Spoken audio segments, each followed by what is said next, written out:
The release of Gal Guardian's Demon Purge, which was initially known as Grim Guardians before there was a trademark issue, was unexpected to say the least, and maybe that's because the game's characters were rooted in a sexual on-rails shooter series known as Galgun, which is still arguably a good game. Still, the final product was a genuinely satisfying action Metroidvania that pushed returning characters to new heights.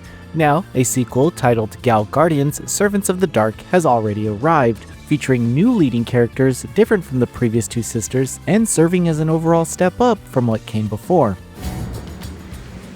お前が裏切ったのかライサ裏切った？メイド長どういうこと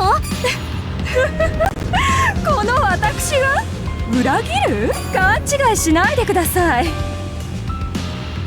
Gal Guardians Servants of the Dark follows the two Demon Realm maids named Kirika and Masha, as their return from vacation takes an abrupt turn for the worse. Their master, the castle they reside in, and its residents have all been betrayed and destroyed by the head maid, Lisa. When Lisa reveals her allegiance to her true lord, Lysenorg, the two remaining maids are left to pick up the pieces. Thankfully, Kirika's and Masha's lord Maxim has barely retained his being as a floating skull. What follows is a quest to restore his estate to its former glory while gathering the souls of the castle's slain servants. Tone-wise, Servants of the Dark follows in the footsteps of Demon Purge, with a relatively comedic and jovial mood that permeates through the narrative.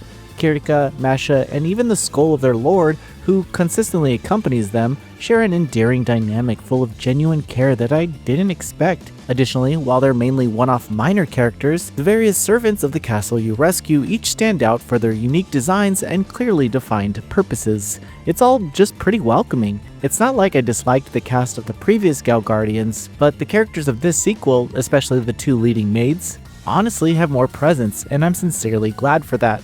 This strength proves that the spin-offs are embracing their own identity instead of leaning on the sheer novelty of their initial appeal through Galgun connections.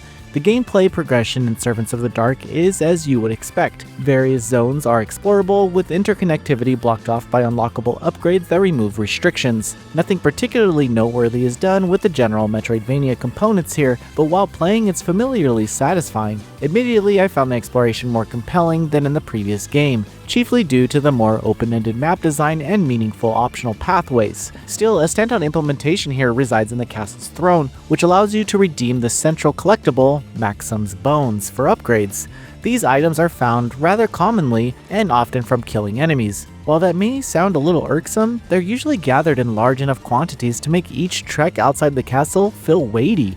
The upgrades acquired from the throne are substantial, usually imparting buffs to both maids' damage outputs and health. Occasionally gathering enough of these bones will grant new abilities, ranging from a second jump to a mid-air dash. These maneuvers play terrific roles through navigation, creating an addictive cycle that makes the throne consistently exciting to expand. However, the lack of custom map markers to signify impassable pathways and the meager number of fast travel points can make progression feel more tedious than probably intended.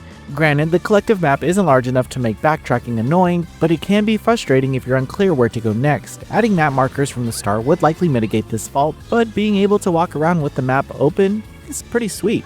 Combat-wise, Servants of the Dark is comparable to its predecessor, with Kirika and Masha swappable on the fly. Each maid's gameplay style has distinct pros and cons, where Kirika is a ranged combatant wielding a firearm, and Masha fights up close using a whip. Their individuality also shines beyond those basics, such as the two maids having different dash attacks. Additionally, Kirika's guns must be reloaded automatically or manually, and Masha has consumable seeds activated by holding down the attack button, enabling unique magical-esque efforts. Through gameplay, I had a stronger affinity with Masha's combat style, especially given how her combos allow a handy backstep if timed well. Kirika, on the other hand, feels safer in countless scenarios, making her more beginner-friendly. In contrast, there are specific sections where the maid's distinct attack angles determine their effectiveness in overcoming obstacles, encouraging regular swapping between them. Compared to the previous game, movement and combat are swifter, resulting in more gratifying encounters. Surprisingly, Servants of the Dark can be quite challenging, as enemies can inflict massive damage if you're unprepared. Even when playing in veteran mode, not keeping up with the throne upgrades and thereby enhancing Kirika and Masha made new areas significantly more dangerous. A handful of later boss battles can be particularly punishing as well, requiring precise timing to dodge or dash out of harm's way. In fact, I found the entry's boss battles and overall enemy design to be a step up from Demon Purge, boasting more impactful movesets that demand actual learning rather than brute force, at least in the later stages. A returning mechanic in this entry is Revive. If the maid you're controlling loses all health, you automatically swap to the other one, who can then perform resuscitation. If both girls die, you return to the latest checkpoint. This system has been improved from Demon Purge because in that game, perishing as one sister would revert you to the previous checkpoint without her, forcing you to traverse back to where she fell to revive her. And on that point, there was also a continue system that can be used to cheese through boss battles in the previous game. However, Servants of the Dark doesn't have the continue concept or the possibility of warping back without both sisters, simplifying the process to simply returning to the latest checkpoint if both maids fall. While those ideas certainly added tension in the original, in hindsight they felt more cumbersome than they were worth, so I'm relieved that they were removed. Circling back to the combat briefly, Masha and Kirika can equip several types of sub-weapons, drastically increasing their attack options. The sheer scale of player choice can appear enticing, yet it's somewhat hollow in execution. Unfortunately, you obtain far too many copies of the same sub-weapon. It's a minor point, but even though duplicates sometimes have unique traits and can be merged for greater efficacy, the sheer number of them feels overly gratuitous, and doubly so with the limited carrying capacity. On the other hand, Maxim can equip medals that grant the maids various benefits, stat-raising effects that can even heal them on the field. I genuinely did not expect Maxim to offer any gameplay element, so this was a pleasant surprise. On an offhand note, a minor detail I appreciated was that recovering souls for the castle is performed just like reviving a maid, adding a neat contextual resonance with the gameplay systems. Moreover, the castle soon becomes populated with the lost servants that you save, and they offer mild benefits, like a humanoid plant giving Masha consumable seeds and the cook providing healing items. While I would have liked these rescued characters to play more substantial roles, they do at least provide some supplemental boons. Further, their unique designs alongside the world's general aesthetics are beautifully depicted in meticulous pixel art. Likely, like the first game, this entry has a 2-player co-op mode that enables simultaneous use of both maids. However, I never tried it, so I can't comment on how well this functions, and it needs friends, which we don't always have when we're reviewing these games. Those who are seeking a well-polished Metroidvania will find Gal Guardian's Servants of the Dark a welcome and fulfilling adventure where significant strides impart meaningful rewards.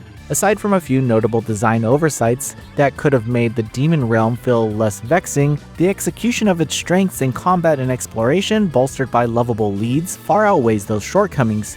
Here's hoping this spin-off series continues, improving all the while. Noisy Pixel is giving Gal Guardian's Servants of the Dark an 8.5 out of 10. Thanks for watching. This video is brought to you by our supporters on Patreon. Noisy Pixel is run by a group of gamers providing independent gaming coverage through news, reviews, previews, and more.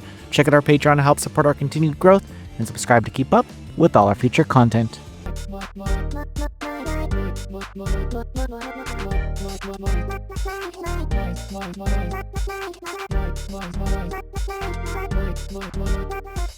Noisy Pixel.